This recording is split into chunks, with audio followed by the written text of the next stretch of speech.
Bilal ibn Rabah was born into slavery, a condition that was compounded after he became one of the first believers to follow the teachings of Prophet Muhammad.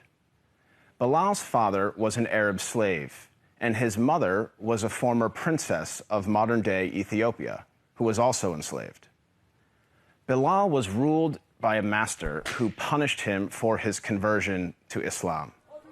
He dragged Bilal around Mecca, encouraging people to mock him. He even tried to force him to renounce his faith by placing a large rock on his chest and pinning him on the ground. But far from renouncing his faith, Bilal showed a defiance and strength in the face of persecution and violence. Impressed by Bilal's steadfastness to the Islamic faith, Prophet Muhammad sent one of his closest friends, Abu Bakr, to pay for Bilal's freedom. Once freed, Bilal rose to prominence in the early Muslim community. Prophet Muhammad appointed him to serve the mosque by using his melodious voice to call the believers to prayer. Bilal was a black man, and for some, his blackness made him unfit for such an honor. On one occasion, a companion of the Prophet, a man named Abu Dar, disparagingly said to Bilal, "You son of a black woman." This drew a swift rebuke from Prophet Muhammad. "Are you taunting him about his black mother?" asked the Prophet. "There is still some influence of ignorance in you." The ignorance the Prophet identified was rooted in the misguided view that a person's race reflects his or her moral character or social status. In fact, the Prophet's message of racial equality stood in stark contrast to the prevalent racial animosities of 7th century Arabia. Scholars refer to the period prior to the advent of Islam as Jahiliyyah, a time of ignorance, which included racism. Arguably, Prophet Muhammad was the first person in human history to declare, in no uncertain terms, that no person is above another by virtue of race or ethnicity. This declaration is crystallized in one of the Prophet's notable speeches, his last sermon, as it is known, which was delivered on Mount Arafat in 632 AD. In that sermon, the Prophet unequivocally condemned racism when he said, "All mankind is descended from Adam and Eve. An Arab has no superiority over a non-Arab, and a non-Arab has no superiority over an Arab.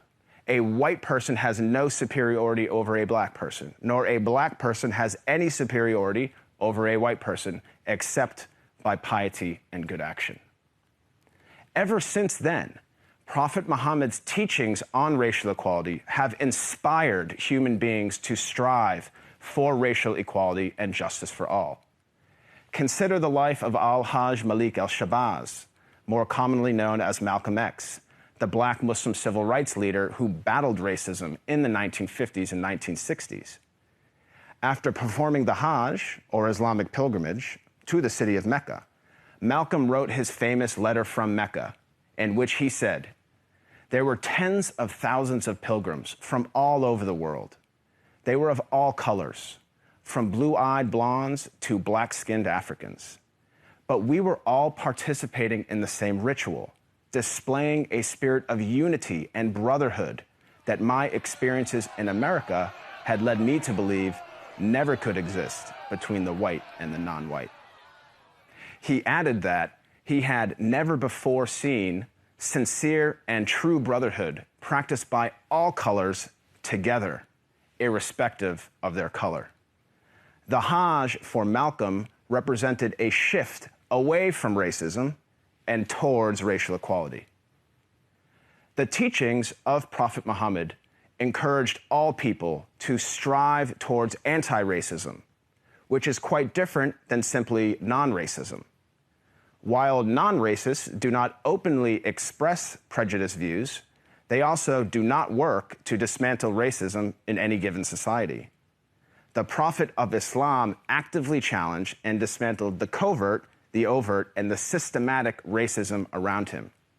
He identified racism as a symptom and identified its root cause as arrogance in the human heart. As our world becomes more and more diverse and interconnected, it is imperative that we strive to follow the teachings of Prophet Muhammad.